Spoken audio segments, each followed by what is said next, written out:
Hello, સ્વાગત છે મિત્રો આપ સૌનું આપણી ચેનલ એજ્યુકેશન દેવ પર। આજે આપણે વાત કરવાના છીએ રૂઢિપ્રયોગ વિશે। તો ગુજરાતી વ્યાકરણની અંદર દરેક પરીક્ષામાં રૂઢિપ્રયોગ છે એ પૂછાતા હોય છે। તો આપણે અહીંયા અક્ષર ક થી શરૂ કરી અને શક્ય હોય એટલા આપણે રૂઢિપ્રયોગ છે એના ભાગ લઈને આપણે આવતા રહીશું। તો આજે આપણે વાત કરવાની છે એ છે ક થી શરૂ થતા રૂઢિપ્રયોગ વિશે। તો ચાલો શરૂ કરીએ કે ક થી જે રૂઢિપ્રયોગો શરૂ થાય છે। વિડીયોને લાઈક કરજો, શેર કરજો અને આવી સિરીઝ આપણે આખી લઈને આવવાના છીએ। તો ચેનલને સબસ્ક્રાઈબ કરી અને બેલ આઇકોન છે ને ઓલ ઉપર રાખજો, જેથી તમામ રૂઢિપ્રયોગ વિશેના વિડીયો છે આપ સુધી પહોંચતા રહે। તો ચાલો શરૂ કરીએ।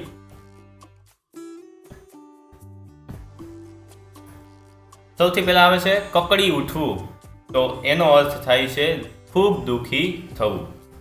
ત્યારબાદ આવે છે કક્કો ખરો કરવો, પોતાના ખોટા મતને વળગી રહેવું। એટલે જ્યારે કોઈ વ્યક્તિ એની વાત ખોટી છે પણ પોતાની વાતને મનાવવા માટે એકની એક વાતને પકડી રાખે તો એને આપણે કહીએ છીએ કે ભાઈ ધરાર કક્કો ખરો કરવો છે। પછી આવે કચડી મારવું।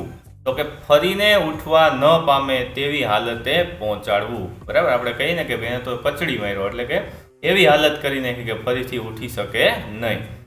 પછી આવે કચાશ રાખવી। બરાબર, તો અધૂરું છોડી દેવું અથવા તો પૂરતી મહેનત ન કરવી। તો આપણે કહીએ ને કે ભાઈ કામમાં કચાશ રહી ગઈ છે, તો પૂરતી મહેનત કરી નથી અથવા તો કામ છે એને અધૂરું છોડી દીધું છે। પછી આવે કચુંબર કરી નાખવું, એટલે કે સતત માર મારવો। પછી આવે છે કચ્ચર ઘાણ કાઢવો, તો કે પાયમાલ કરવું। બરાબર, આપણે કહીએ ને કે ભાઈ એનો તો કચ્ચર ઘાણ નીકળી ગયો એટલે કે એકદમ પાયમાલ થઈ ગયો। પછી આવે કજિયો વેચતો લેવો, તો કે જાણી જોઈને તકરારમાં પડવું। બરાબર, કે કાંઈ લેવા દેવા ન હોય અને બીજાની વાતમાં કૂદી પડે તો આપણે કહીએ ને કે પછી એની સાથે માથાકૂટ થાય તો આપણે કહીએ કે ભાઈ કજિયો વેચતો લીધો, એટલે કે જાણી જોઈને તકરારમાં પડ્યો। પછી આવે કઠણાઈ બેસવી। કહેવત હોય ને કે ભાઈ એ વ્યક્તિને તો કઠણાઈ બેસી છે, તો આપણે એને કહીએ છીએ કે આફત આવવી। ત્યારબાદ આવે છે કઠેડે ચડવું। બરાબર, કઠેડે ચડવું એટલે ખોટે રસ્તે ચડી જવું। બરાબર, તો કઠેડે ચડવું એટલે ખોટે રસ્તે ચડી જવું। ત્યારબાદ આવે છે કચ્છડો મારવો, એટલે કે ખોટું બોલવું। બરાબર, ત્યારબાદ આવે છે કડવી જીભ, તો કે કડવું વેણ બોલનાર જીભ। બરાબર, એની તો જીભ જ કડવી છે એટલે એના વેણ કેવા હોય તો કે સારું બોલી જ ન શકે। બરાબર, એની જીભ હંમેશા કડવી જ રહે, એના જે શબ્દો હોય હંમેશા નકારાત્મક જ હોય। બરાબર, તો આપણે એને કહીએ કે કડવી જીભ એટલે કડવું બોલનાર જીભ। પછી આવે કડવું ઝેર જેવું, ખૂબ જ અપ્રિય।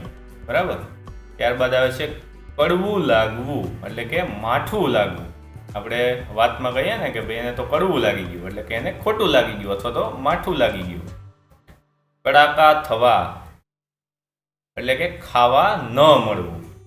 ત્યારબાદ આવે કઢીનો સ્વાદ ચાખવો, એટલે કે અનુભવ લેવો। ભલે એ કઢીનો સ્વાદ ચાખતો એટલે કે ભલે એની રીતે શીખતો, ભલે અનુભવ લેતો। પછી કદમ ચૂમવા, એટલે પગે લાગવું। કતલની રાત, એટલે કે કટોકટીનો વખત। બરાબર, કતલની રાત એટલે કટોકટીનો વખત। પછી કપાળ કૂટવું, એટલે કે નકામી મહેનત કરવી અથવા તો પશ્ચાતાપ કરવો। બરાબર, કપાળ કૂટવું એટલે નકામી મહેનત કરવી, જેની જરૂર નથી એ કામ કરવું અથવા તો બીજા અર્થમાં કહીએ તો પશ્ચાતાપ થવો। બરાબર, કોઈ કામ કર્યા પછી પશ્ચાતાપ થાય તો આપણે કપાળ પકડીને બેસીએ ને। બરાબર, ત્યારબાદ આવે છે કપાળ ધોઈ આવવું, એટલે કે વિધાતાના લેખ ફેરવવા, એને કહેવાય કપાળ ધોઈ આવવું। ત્યારબાદ આવે છે કપાળે ચોંટવું, કર્યા વિના છૂટકો ન થવો, એટલે કે જે કામ કરવું જ પડે એને આપણે શું કહીએ કે ભાઈ તો કપાળે ચોંટ્યો હોય। બરાબર, એટલે કે કામ કરવું જ પડશે। કપાળે લખી આવવું, એટલે કે સૌભાગ્ય લઈને જન્મવું।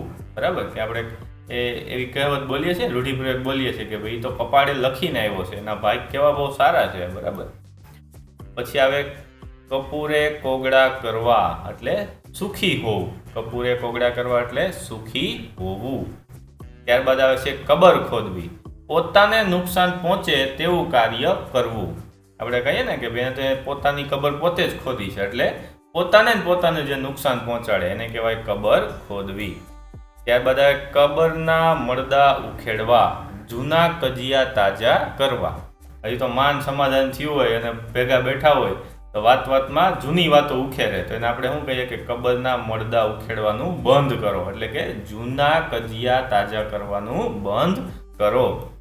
ત્યારબાદ આવે કમર તોડવી, તો કે સખત મહેનત કરવી. કમર તોડ મહેનત કરે છે, સખત મહેનત કરે છે, બરાબર. કમર ભાંગવી, તો નિરાશ કરી નાખવું. આપણે કહીએ કે ભાઈ એને તો કમર ભાંગી નાખી છે, એટલે કે એને એકદમ નિરાશ કરી નાખ્યો છે, હતાશ કરી નાખ્યો છે. પછી આવે કમર કસવી, તો કે હિંમતનું કામ કરવા તૈયાર થવું, અથવા તો કોઈ પણ કામ કરવા એકદમ તૈયારી બતાવી, બરાબર. એને આપણે કહીએ કે કમર કસી લીધી છે, બરાબર. પછી કરમ ઉઘડવા, એટલે કે નસીબ ખુલવા, બરાબર. કે એના તો કરમ ઉઘડી ગયા, એટલે કે એના નસીબ ખુલી ગયા. ત્યારબાદ આવે છે કરમ બાંધવા, એટલે કે ખરાબ કામ કરવા, બરાબર. કે ભાઈ આવા ખોટા કરમ બાંધોમાં, આવા ખોટા કામ કરોમાં, એમ, બરાબર. ત્યારબાદ આવે છે કરમ ફૂટવા. આપણે કહીએ કે ભાઈ એના તો કરમ ફૂટી ગયા છે, એટલે કમ નસીબ હોવું. ત્યારબાદ આવે છે કર્મનું પાનું ફરવું, નસીબ ઉઘડવા. એવું તો પાનું ફરી ગયું, આપણે એમ કહીએ ને, તો નસીબ ઉઘડી ગયા. કસબ હોવો, એટલે કે પારંગત હોવું અથવા તો શણગાર રૂપ હોવું.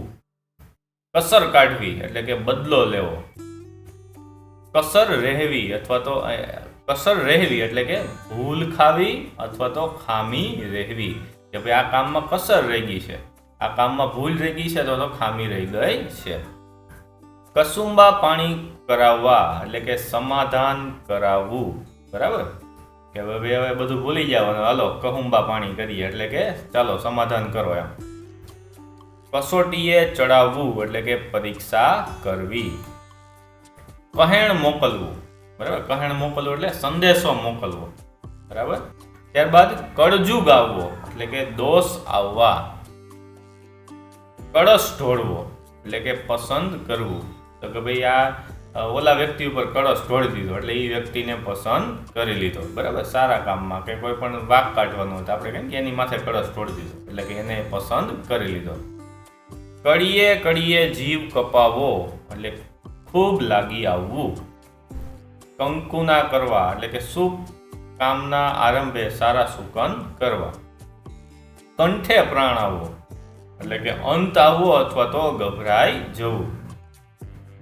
પછી કંતાઈ જવું, એટલે કે દુર્બળ થઈ જવું. કંધોતર ઉઠી જવા, એટલે કે દીકરા ગુજરી જવા.